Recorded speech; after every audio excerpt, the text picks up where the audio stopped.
بسم اللہ الرحمن الرحیم۔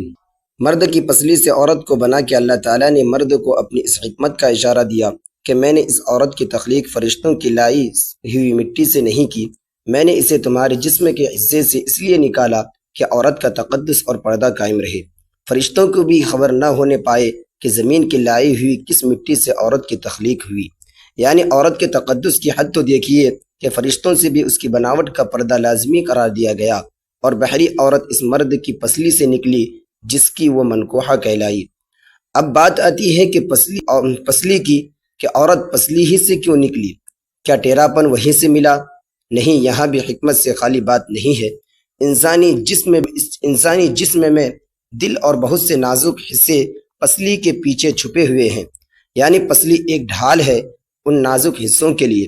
تو اللہ پاک نے عورت کو پسلی سے نکال کے یہ نہیں بتایا کہ عورت میں ٹیراپن ہے، بلکہ اس عورت کو پسلی کی تخلیق کرتی یہ بات سمجھا دی کہ عورت وقت بھرنے پہ ڈھال بھی بن سکتی ہے۔ حضور پاک صلی اللہ علیہ وسلم صحابہ کرام کی محفل میں جلوہ فرماتے کہ ایک شخص حاضر ہوا اور عرض کرنے لگا، یا رسول اللہ صلی اللہ علیہ وسلم، کوئی ایسا مومن بھی ہے جو جہنم میں رہے گا؟ حضور پاک صلی اللہ علیہ وسلم فرمانے لگے کہ ہاں، ایک شخص ایسا ہوگا جو جہنم کی گہرائی میں 1000 سال رہے گا اور مسلسل اونچی آواز میں پکارتا رہے گا، یا حنان یا منان۔ ایک دن اس قدر اونچی بلند آواز سے ہی یا حنان یا منان کہے گا کہ حضرت جبرائیل علیہ السلام جہنم کے قریب سے گزرتے ہوئے اسے سن لیں گے۔ حضرت جبرائیل علیہ السلام حیران ہوں گے کہ یہ کیسی عجیب بات ہے کہ کوئی مسلسل یا حنان یا منان پکار رہا ہے۔ حضرت جبرائیل علیہ السلام عرش کے سامنے حاضر ہوں گے اور سر سجدے میں رکھ کر خدا کی تسبیح بیان کریں گے۔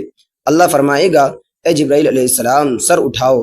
جیسے ہی حضرت جبرائیل علیہ السلام سر اٹھائیں گے تو اللہ فرمائے گا کہ بتاؤ جبرائیل علیہ السلام، کیا عجیب دیکھا آج تم نے؟ حضرت جبرائیل علیہ السلام عرض کریں گے، اے ہمارے رب، میں نے جہنم سے آتی ہوئی ایک آواز سنی ہے جو کہ گہرے گہرے سے لگ رہی تھی، کوئی پکار رہا تھا یا حنان یا منان۔ اللہ فرمائے گا، اے جبرائیل علیہ السلام، جہنم کے ڈور کا مالک کے پاس جاؤ اور اسے کہو کہ جو بندہ یا حنان یا منان کی صدا لگا رہا ہے اسے جہنم سے نکال کر تمہارے حوالے کر دے، پھر اسے میرے پاس لے آؤ۔ حضرت جبرائیل علیہ السلام جہنم کے دروازے پر تشریف لے جائیں گے، دروازے پر دستک دیں گے، مالک باہر آئیں گے، حضرت جبرائیل علیہ السلام انہیں اللہ پاک کا حکم سنائیں گے، حکم سن کر مالک جہنم کے اندر جائیں گے۔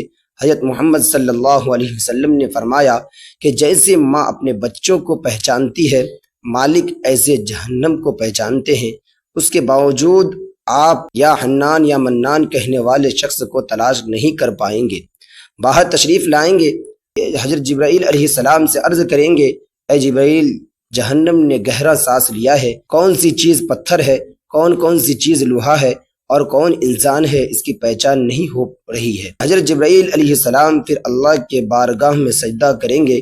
اللہ پاک ارشاد فرمائے گا، اے جبرائیل علیہ السلام سر اٹھاؤ، تم یا حنان یا منان کہنے والے کو کیوں نہیں لائے؟ جبرائیل علیہ السلام عرض کریں گے، مولا، جہنم کے مالک نے بھی معذرت کر لی ہے، کہتے ہیں کہ جہنم نے گہری سانس لی ہے، اس وجہ سے پتھر، لوہے اور انسان کے درمیان کوئی فرق نہیں بچا ہے، تو یہ سب مل جل کر کوئلہ بن چکے ہیں، اسے کسی چیز کی پہچان نہیں ہو پا رہی۔ اللہ فرمائے گا، جبرائیل، مالک سے کہو میرا بندہ جہنم کے فلاں گڑھے میں فلاں کونے میں اس حالت میں پڑا ہوا ہے۔ حضرت جبرائیل علیہ السلام جہنم کے دروازے پر جائیں گے اور حضرت مالک کو یا حنان یا منان پکارنے والے کا پتہ بتائیں گے۔ حضرت مالک جہنم کے اندر جائیں گے اور دیکھیں گے کہ ایک شخص ہے کہ اس کے پاؤں اس کی پیشانی کے ساتھ اور اس کے ہاتھ گردن کے ساتھ بندھے ہوئے ہیں اور جہنم کے سانپ بچھو اس کے ساتھ لپٹے ہوئے ہیں۔ مالک اس کی زنجیریں توڑ دیں گے اور جہنم سے نکال کر حضرت جبرائیل علیہ السلام کے حوالے کر دیں گے۔ حضرت جبرائیل علیہ السلام اسے عرش الہی کے سامنے لے کر حاضر ہوں گے، سر سجدے میں رکھیں گے۔ اللہ پاک فرمائے گا، جبرائیل علیہ السلام سر اٹھاؤ۔ جبرائیل علیہ السلام سر اٹھائیں گے۔ اللہ پاک اس بندے سے فرمائے گا، اے بندہ، کیا میں نے تیری بہترین تخلیق نہیں کی تھی؟ کیا میں نے تیری طرف رسول نہیں بھیجے تھے؟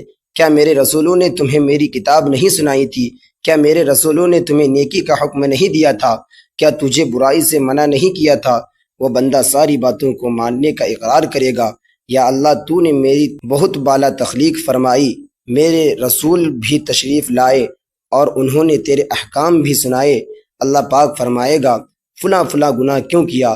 وہ عرض کرے گا یا اللہ میں نے اپنی جان پر ظلم کیا جس کی سزا میں مجھے جہنم میں ڈال دیا گیا۔ اے اللہ اس کے باوجود میری امید نہیں ٹوٹی، مجھے تیری رحمت سے امید تھی، میں یا حنان یا منان پکارتا رہا۔ مولا تو نے مجھے اپنے فضل سے جہنم سے نکالا ہے، یا اللہ مجھ پر رحم فرما۔ اللہ پاک فرمائے گا اے فرشتوں گواہ ہو جاؤ، میں نے اس پر رحم کیا اور اسے معاف کر دیا۔ ناظرین آئیے اپنا اپنا محاسبہ کرتے ہیں کہ کیا ہم میں کوئی ایسا ہے جو کہہ سکے کہ میں نے اپنے ایمان کا حساب کر سکتا ہوں؟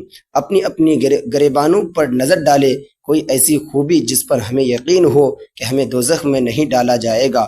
ہزاروں سال کی عبادتیں بھی رد ہوتی دیکھی گئی ہے، تو بس اللہ سے دعا کرتے ہیں کہ اللہ ہم جانتے ہیں کہ اگر ہمارے ایمان کا سخت حساب لیا گیا تو یقیناً ہم نہیں بچ پائیں گے، ہم بے حد گنہگار ہیں، لیکن اے اللہ ہم تیری رحمت کا سوال کرتے ہیں، ہم سے حساب اپنے عدل و انصاف پر نہ لینا بلکہ ہم پر اپنی رحمت اور عطا کا سایہ رکھنا۔ اے اللہ پاک ہماری دعا کو قبول فرما۔ قیامت کے دن جب لوگوں کے ایمان کا حساب و کتاب ہو رہا ہوگا، پر کچھ لوگ ایسے ہوں گے جن کو اللہ تعالیٰ بغیر حساب کے جہنم میں بھیج دے گا۔ صحابہ کرام رضوان اللہ علیہم اجمعین نے عرض کی یا رسول اللہ صلی اللہ علیہ وسلم وہ کون سے لوگ ہوں گے؟ نبی کریم صلی اللہ علیہ وسلم نے فرمایا ظالم حکمران، وہ تاجر جو جھوٹ بولتا ہو، وہ برا شخص جو زنا کرتا ہو۔ نبی کریم صلی اللہ علیہ وسلم نے فرمایا جس شخص میں یہ 3 عادات پائی جائے وہ جاہل ہے، جو سننے سے پہلے ہی جواب دینا شروع کر دیتا ہے، بات کو سمجھنے سے پہلے ہی جھگڑا شروع کر دیتا ہے، علم نہ رکھنے کے باوجود فیصلے شروع کر دیتا ہے۔ اللہ پاک ہم سب کو نیک عمل کرنے کی توفیق عطا فرمائے، آمین۔